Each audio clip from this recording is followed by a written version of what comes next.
kita akan sebutkan apa yang disebutkan Ibnu Qayyim rahimahullah dari beberapa titik yang bermanfaat. Kita mulai main titik-titik pembekaman.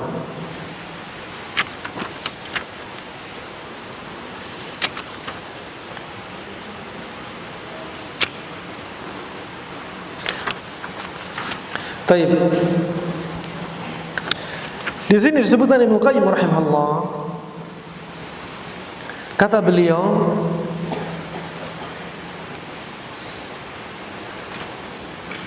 ada beberapa titik bekam yang bermanfaat. Ini yang sudah saya coba juga, yaitu bekam dilakukan tahta ad-dhikr. Ini dhikr namanya. Ingat, di sini nggak disebutkan dari Nabi. Jangan bilang dari Nabi. Ini percobaan dari pengobatan Arab klasik, dari pembekaman. Ya, ketika dibekam titik di bawah sini, tahta ad-dhikr, ya, itu apa? Untuk mengobati sakit gigi, penyakit pada wajah dan tenggorokan. Anda pernah coba? Ada seorang dokter gigi malpraktek. Gigi pasien sedang sakit, harusnya kalau sakit dihilangkan dulu sakitnya. Infeksi pada gigi dibunuh dulu. Lah ini sakit, dia tergesa-gesa, langsung dicabut, langsung mukanya merot. Untung merot, sebagian pasien sampai kena jantungnya, sampai meninggal. Ada sebagian dokter gigi nyabut anaknya, giginya lagi sakit, dicabut, anaknya langsung mati. Bapaknya sendiri nyambut sampai bapaknya stres. Ya. Dan di sini setelah terjadi apa yang terjadi? Mukanya merah dan sebagiannya ada setelah dicabut, tentunya nyambut gigi, bibirnya buka atau nutup? Buka kan?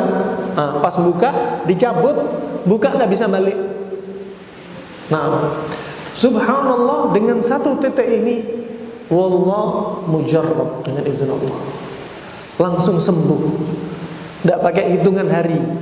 Dengan izin Allah ketika itu langsung kendor. Untuk apa tadi? Sakit gigi. Untuk penyakit di wajah seperti apa? Bell palsy. Kita sering coba juga. Orang yang mukanya merot, pada saraf ketujuhnya terserang, ya, sehingga dia mukanya merot, maka titik ini titik yang manjur. Kemudian pada kasus al-hulqum, gangguan pada tenggorokan, nyeri telan, nyeri tenggorokan, pembengkakan kelenjar, maka titik ini tahta dzikr sangat manjur. Ya. Dari mana kita tahu titik-titiknya itu manjur? Dari uji coba melalui pasien sekian banyak. Ya. Dan kita sangat yakin yang sebelumnya hadis tentang bekam hanya kita baca, ketika sudah kita praktekkan di hadapan pasien, wallah ajaib. Ya, berapa banyak pasien sembuh, apalagi di Arab. Di Arab sangat manjur sekali bekam. Kenapa? Karena makanan mereka panas-panas, hawa juga panas, sehingga bekam sangat manjur, cocok untuk daerah panas. Ya. Nah, dan titik ini juga digunakan untuk membersihkan racun di kepala dan pada rahang, tulang rahang. Ya, seperti kasus rematik di rahang, ini sangat bagus. Ya, sangat bagus menggunakan titik tahta ad-dzikr. Ya. Kemudian disebutkan Ibnu Qayyim titik dhahrul qadam. Ya. Titik dhahrul qadam, titik punggung kaki. Ya, titik punggung kaki dia sangat bagus untuk apa? Untuk mengobati masalah-masalah di paha dan di betis, mengatasi kaki. Ini disebutkan oleh kedokteran Arab klasik. Juga cocok untuk kasus eczema, alergi, terutama di kaki. Titik dhahrul qadam sangat bagus sekali. Kemudian disebutkan oleh Ibnu Qayyim pula titik di bawahnya dada adalah sangat cocok untuk penyakit kulit, termasuk kadas, jorok, penyakit kulit kadas. Di bawah mana? Di bawah dada. Ya, di bawah dada. Dan juga untuk jerawat dan kudis. Coba penyakit kulit mereka gunakan titik perut. Kenapa? Karena 80% penyebab penyakit adalah perut. Sehingga titik di bawahnya dada alias atasnya perut itu bagus sekali untuk mengeluarkan zat-zat yang tadi berlebihan yang menyebabkan gatal-gatal. Juga dia bagus untuk asam urat. Coba di perut titiknya. Asam urat, ambeien, kaki gajah, juga punggung gatal. Coba. Ada juga berarti di zamannya para ulama zaman dahulu kaki gajah juga ada. Ya. Mereka sebut al-fil, yaitu kaki gajah.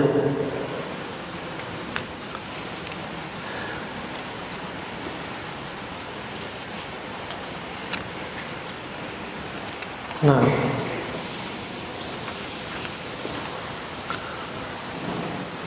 kemudian juga disebutkan oleh Ibnu Qayyim rahimahullah ada titik komah 2, ya.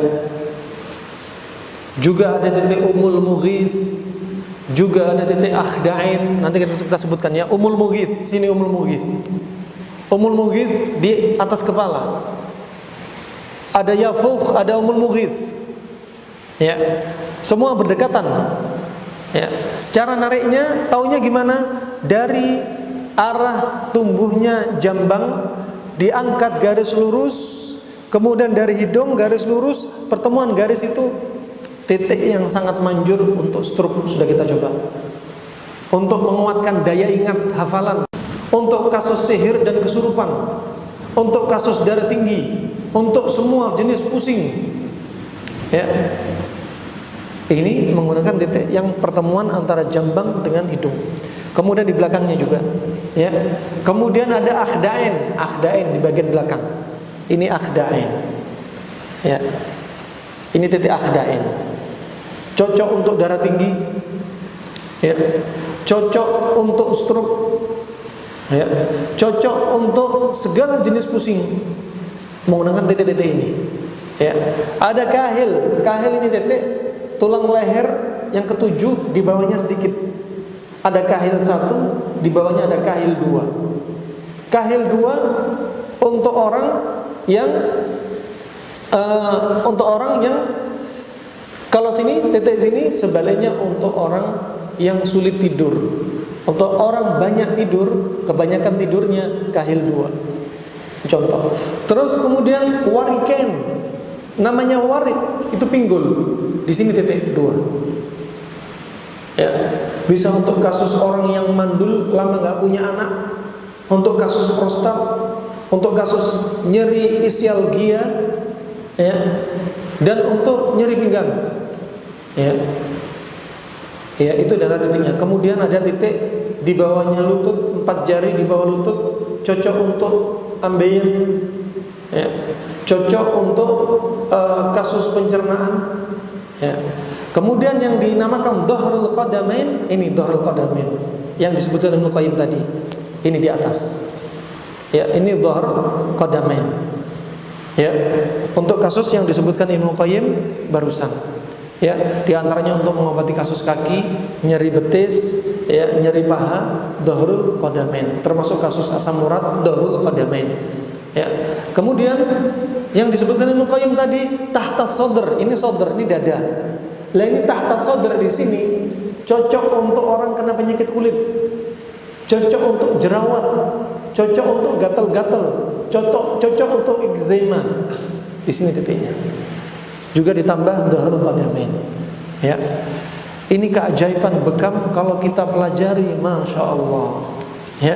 Berapa banyak penyakit dengan izin Allah disembuhkan dengan sebab pembekaman. Kemudian di antara penyakit yang lainnya, ya, untuk kasus sakit kepala umum seperti migrain, vertigo itu cocok pakai bekam. Leher kaku, ya, badan pegel-pegel juga cocok untuk bekam. Kelumpuhan, stroke juga cocok pakai bekam. Ya, terutama pada awal-awal dia menderita stroke. Ya, kemudian pendarahan pada otak. Karena stroke ada dua, stroke hemoragik dan stroke non hemoragik. Stroke hemoragik ini pembuluh darah, ada tekanan kuat, sedangkan pembuluh darahnya sempit. Akhirnya tekanan kuat ini tidak bisa lewat dengan normal, kemudian meledak. Ada perdarahan di otak. Ini bahaya. Banyak orang yang nggak selamat. Yang selamat ya karena diselamatkan oleh Allah. Sampai keluar darah dari hidung, dari telinga. Kenapa? Pecah pembuluh darah di otak. Rata-rata mereka biasanya pingsan berhari-hari bahkan berbulan-bulan. Ya, ternyata pakai pembekaman ini sangat efektif perdarahan di otak. Bahkan kita pernah coba kasus orang yang ayang, epilepsi, asar juga bisa. Yang tadinya dalam 1 bulan berkali-kali serangan epilepsi, ya, setelah pembekaman sekitar 2 kali sampai 3 kali saja serangan semakin berkurang. Ya, serangan semakin berkurang. Dia juga untuk menguatkan pandangan mata. Yang sudah pakai kacamata bisa pakai terapi ini. Ya, intinya apa? Ketika darah yang kotor dikeluarin, ganti darah baru. Darah baru itu adalah obat. Darah baru itu adalah nutrisi. Darah baru itu membawa oksigen. Ya, titik mata bisa di atas mata sini, di atas alis. Bisa di atas tadi Yafuh dan Ummul Mughith. Bisa di belakang untuk gangguan mata.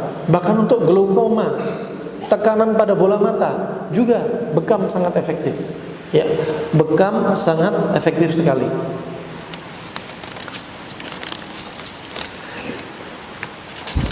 Kemudian kembali lagi,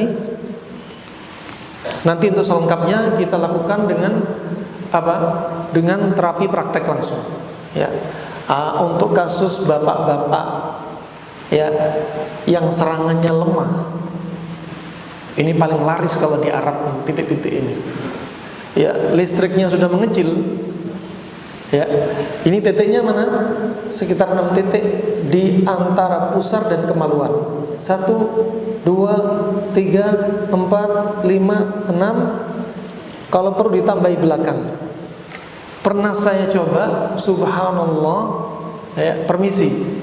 Ada yang 10 tahun, 15 tahun nggak ada tegangan sama sekali sampai muncul tegangan. Ada yang permisi, ya, pegang istrinya sudah tidak kuat. Ya, setelah dilakukan pembekaman ini, masya Allah, nggak usah ditanya, hitungannya berapa jam.